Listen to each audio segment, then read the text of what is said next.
Everyone, welcome back to my channel. I'm Marti Kaushik, your tutor, and today we are going to discuss about factors that affect activity of enzyme. तो there are different factors जो enzyme की activity को affect करके rate of reaction को slow या fast कर सकते हैं। जैसे आज की इस वीडियो में हम जब फैक्टर्स के बारे में डिस्कस कर रहे हैं तो हम कौन कौन से फैक्टर पढ़ेंगे।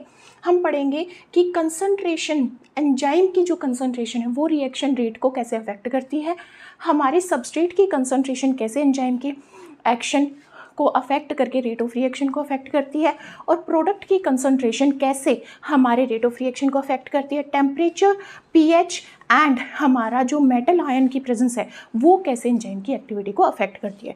तो स्टार्ट करते हैं अपने फर्स्ट फैक्टर से, जो कि क्या है हमारा एंजाइम की कंसंट्रेशन। देखो यहाँ पे हमने ग्राफ ड्रॉ किया है जिसमें एक्स एक्सिस पे हमने एंजाइम की कंसंट्रेशन रखी है और हमारे वाई एक्सिस पे इनिशियल वेलोसिटी रखी है। अब यहाँ पे आप देख सकते हो कि अगर मैं एंजाइम की कंसंट्रेशन 2 कर रही हूँ तो यहाँ पे मेरा क्या इनिशियल वेलोसिटी 1 है, 4 कर रही हूँ तो 2 है, तो लीनियर और स्ट्रेट लाइन ग्राफ आता है। इसका मतलब क्या है कि जो रिएक्शन की वेलोसिटी है वो बढ़ती है जैसे जैसे मैं एंजाइम की कंसंट्रेशन बढ़ाती हूँ।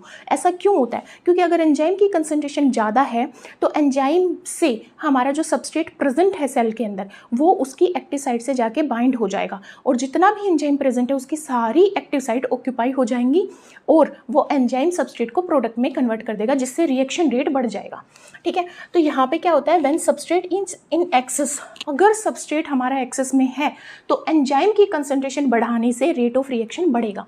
बट अगर सबस्ट्रेट की कंसंट्रेशन कम है तो मैं एंजाइम की कंसंट्रेशन बेशक बढ़ाती जाऊँ, हमारा रेट ऑफ रिएक्शन नहीं बढ़ेगा। तो यहाँ पे हमें क्या पता चल रहा है, जैसे जैसे सबस्ट्रेट की कंसंट्रेशन बढ़ेगी हमारा रिएक्शन रेट भी बढ़ेगा, क्योंकि जो हमारा सबस्ट्रेट है वो एंजाइम की एक्टिव साइट से जाके बाइंड हो जाएगा।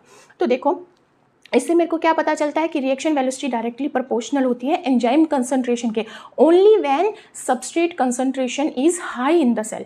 तो अगर 1 यूनिट एंजाइम है तो लोअर रेट होगा रिएक्शन का, अगर 2 यूनिट एंजाइम है तो डबल हो जाएगा रेट ऑफ रिएक्शन का, अगर 4 यूनिट एंजाइम है तो 4 टाइम्स हो जाएगा रेट ऑफ रिएक्शन का।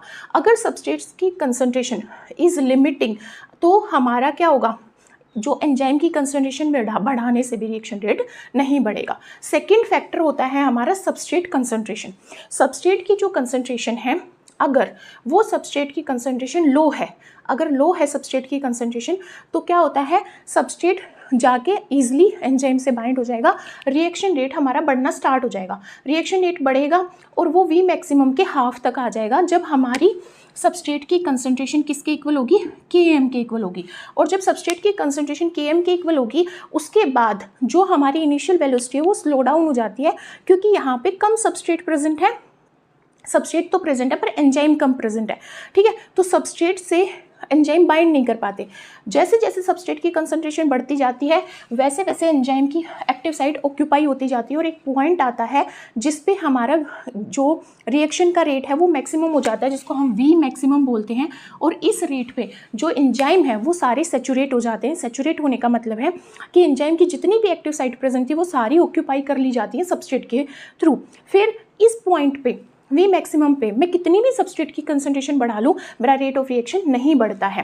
तो यहाँ पे मेरे को क्या पता चलता है कि मैं सबस्ट्रेट की कंसंट्रेशन स्टार्टिंग में बढ़ाऊंगी तो रिएक्शन वेलोसिटी बढ़ेगी, बट एक पॉइंट के बाद जब मैक्सिमम वेलोसिटी बन जाएगी उसके बाद मेरा जो एंजाइम है वो सेचुरेटेड हो जाएगा और वो और सबस्ट्रेट से बाइंड नहीं कर पाएगा, जिसकी वजह से मैं बेशक सबस्ट्रेट की कंसंट्रेशन बढ़ाऊँ रिएक्शन रेट नहीं बढ़ेगा। इसको एक्सप्लेन करता है हमारा माइकलिस मेंटन कर्व। ये माइकलिस मेंटन कर्व है जो हाइपरबोला कर्व आता है, जिसमें ये बताता है कि वी मैक्सिमम ऑफ हाफ, मतलब कि यहाँ पे जो मेरी इनिशियल वेलोसिटी है वो वी मैक्सिमम के हाफ हो जाती है। कब होती है? जब सबस्ट्रेट की कंसंट्रेशन Km के इक्वल हो जाती है, और इसके बाद जो रिएक्शन वेलोसिटी है वो बहुत स्लो रेट से आगे बढ़ती है और एक पॉइंट पे जाके वो वी मैक्सिमम हो जाती है जहाँ पे सारे एंजाइम सब सेचुरेट हो जाते हैं, और इसके बाद हमारा रिएक्शन का रेट नहीं बढ़ता। तो लो सबस्ट्रेट है तो इंक्रीज करेंगे सबस्ट्रेट तो इंक्रीज होगी वी नोड। अगर इंटरमीडिएट सबस्ट्रेट है यानी कि सबस्ट्रेट Km के इक्वल है तो V naught half of V maximum हो जाएगी, और वी नोड इंक्रीज करेगी बट स्लोली इंक्रीज करेगी। और यहाँ पे जब सबस्ट्रेट की कंसंट्रेशन हाई होगी तो एंजाइम सैचुरेटेड होगा और वी नोड हमारी वी मैक्सिमम के इक्वल होगी। तो मैं क्या कह सकती हूँ, अगर लो Km है तो हायर एपेरेंट एफिनिटी है किसकी, एंजाइम की सबस्ट्रेट के लिए। अगर हाई Km है तो लो एपेरेंट एफिनिटी है किसकी, एंजाइम की सबस्ट्रेट के लिए। सेकेंड फैक्टर, थर्ड फैक्टर आता है इफेक्ट ऑफ प्रोडक्ट कंसंट्रेशन। तो देखो एंजाइम सबस्ट्रेट से बाइंड होता है, एंजाइम सबस्ट्रेट कॉम्प्लेक्स बनाता है, फिर एंजाइम तो एज इट इज बिना चेंज हुए रिएक्शन से बाहर आ जाता है और सबस्ट्रेट को कन्वर्ट कर दिया जाता है प्रोडक्ट में। तो जो प्रोडक्ट है वो क्या करता है, फॉरवर्ड डायरेक्शन नहीं करके वो रिवर्स रिएक्शन करवाता है, क्योंकि प्रोडक्ट जो है वो इनहिबिट करता है एंजाइम को। तो यहाँ पे इस ग्राफ में देखो ये जो पॉइंट है ये प्रोडक्ट की अक्यूमुलेशन शो कर रहा है। तो जैसे ही प्रोडक्ट की अक्यूमुलेशन होगी तो वो रिएक्शन रेट को फॉरवर्ड ना करके रिवर्स कर देगा, वापस से हमारा जो ये है रिवर्स हो जाएगी रिएक्शन। तो प्रोडक्ट की कंसंट्रेशन बढ़ेगी तो रिएक्शन रेट क्या होगा, स्लो होगा। प्रोडक्ट क्या करेगा, एंजाइम को इनहिबिट करेगा और रिएक्शन को रिवर्स कर देगा। नेक्स्ट हमारे पास आता है fourth factor effect of temperature.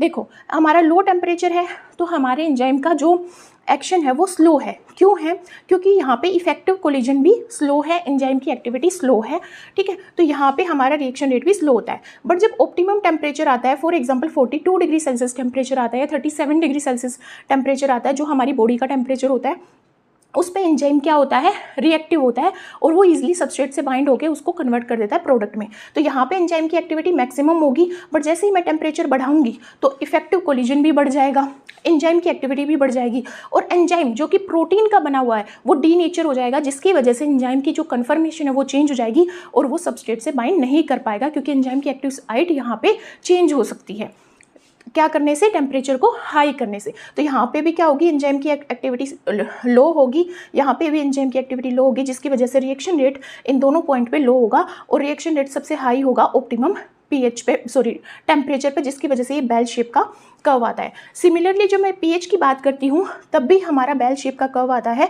बहुत लो पीएच पे हमारा एंजाइम एक्टिव नहीं हो पाता और बहुत हाई एक्सट्रीम पीएच पे भी हमारा एंजाइम एक्टिव नहीं हो पाता, वो एक्टिव हो पाता है ऑप्टिमम पीएच पे, जो उसका ऑप्टिमम पीएच होगा। जैसे पेप्सिन एंजाइम है, ये एसिडिक कंडीशन में एक्ट करता है तो ये यहाँ पे एक्टिव होगा और यहाँ पे इसकी मैक्सिमम रिएक्शन रेट ये शो करेगा।